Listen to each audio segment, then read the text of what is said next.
The Lee County Commissioners just announced $229 million in federal funding for Hurricane Ian recovery. I'm your Fort Myers community correspondent, Miyoshi Price. Some of that money is going right here to Salvation Army Center of Hope.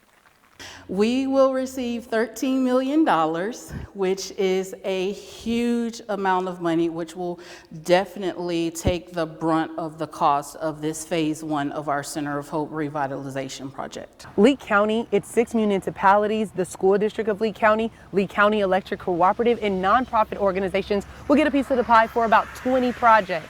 We'll be able to offer a community shelter for hurricanes, as well as we'll be able to offer more shelter space for both families and single individuals, as well as we'll be enhancing our life recovery programs with these dollars that we're receiving. Take a look at some of the cities and projects coming to your neighborhood. Bonita Springs, Ragsdale, Pennsylvania, Arroyo Corridor Street Improvement, Cape Coral, Community Recreation Center and Disaster Shelter, Estero, Broadway Avenue West Improvements, Fort Myers Stars Complex Expansion, Category 3 Hurricane Shelter, and more.